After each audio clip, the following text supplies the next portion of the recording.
इस कहानी में दर्द, प्यार और उम्मीद की ऐसे परतें छुपी है जो हर किसी को झकझोर कर सोचने पर मजबूर कर देगी। यह कहानी एक ऐसे शराबी की है जिसने अपने 4 लड़कियों का सुकून और उनका भविष्य पी गया। खुद वह अपना और अपने पत्नी का जिंदगी पी गया। गांव के एक छोटे से घर में गरीबी और दर्द ने डेरा जमाया हुआ था। वहां एक गरीब मजदूर अपनी पत्नी और 4 मासूम बेटियों के साथ रहता था। उसकी जिंदगी हर दिन शराब के नशे में डूबा हुआ गुजरता। जो थोड़े पैसे मजदूरी से आते वे भी शराब में बह जाते। उसकी पत्नी हर दिन उसे समझाने की कोशिश करती, लेकिन उसकी आवाज़ पति के नशे में डूबे कानों तक नहीं पहुंच पाती। वह पति व्यक्तिगत रूप से बहुत अच्छा इंसान था। जब सुबह होती थी तो अपने बच्चियों को और अपने पत्नी को पकड़कर रोने लगता था और वह कसम खाता था कि आज के बाद मैं कभी दारू नहीं पीऊँगा। परंतु फिर शाम को उसका सिलसिला वही चालू रहता था। दारू पीने के बाद वह शैतान बन जाता था। उस घर में खुशियों ने जैसे कदम रखना ही छोड़ दिया था।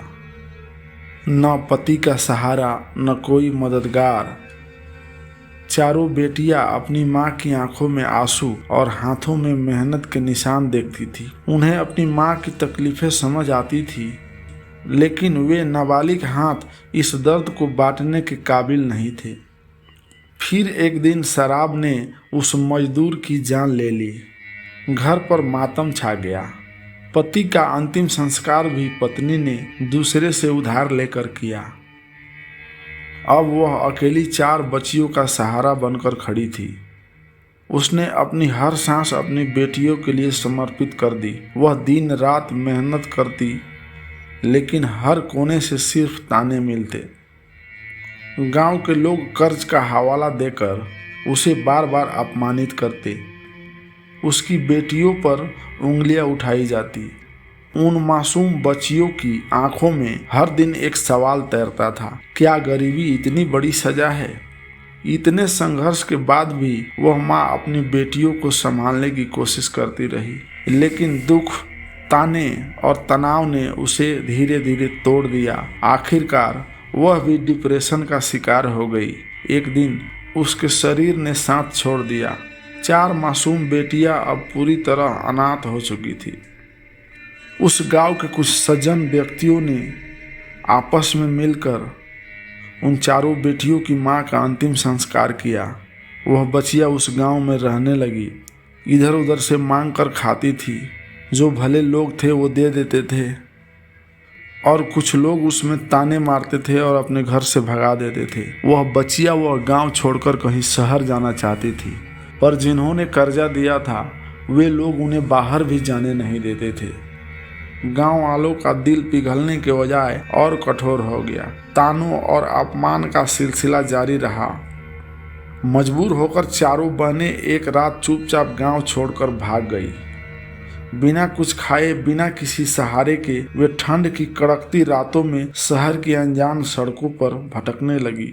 भूख से बेहाल और ठंड से कांपती हुई उन्होंने कभी किसी के दरवाजे पर रात गुजारी तो कभी किसी पेड़ के नीचे। उनकी आंखों में आंसू और दिल में अपनी माँ की यादें थी। कोई रास्ता नहीं था, कोई सहारा नहीं दिख रहा था। इन्हीं भटकते दिनों में एक दयालु महिला ने उन 4 को देखा। उनकी हालत देखकर उनका दिल पिघल गया। उन्होंने उन सभी को अपने घर में शरण दी। अपनी छोटी सी क्षमता में उन्होंने उन बच्चियों को खाना और सुकून दिया और प्यार से उनकी सारी दुख कहानी सुनी। 2 दिन बाद वह महिला उन्हें अनाथ आश्रम ले गई।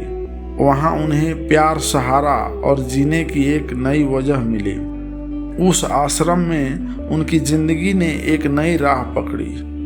उस आश्रम में उन्हें पढ़ाई का मौका मिला और धीरे धीरे वे अपने पैरों पर खड़ी होने लगी। यह कहानी हर उस व्यक्ति के लिए सबक है जो दूसरों की तकलीफों को अनदेखा करता है यह बताती है कि थोड़ी सी दया और इंसानियत किसी की जिंदगी को कितना बदल सकती है। इन 4 बहनों ने दुनिया के सामने यह साबित कर दिया कि हालात चाहे कितने मुश्किल हो, इंसान का हिम्मत और संघर्ष ही उसकी असली ताकत है। यह कहानी सिर्फ एक परिवार की नहीं, बल्कि उन हजारों लोगों की है जो संघर्ष के बावजूद उम्मीद का दामन नहीं छोड़ते। ईश्वर आप सभी को हमेशा खुश रखे। धन्यवाद।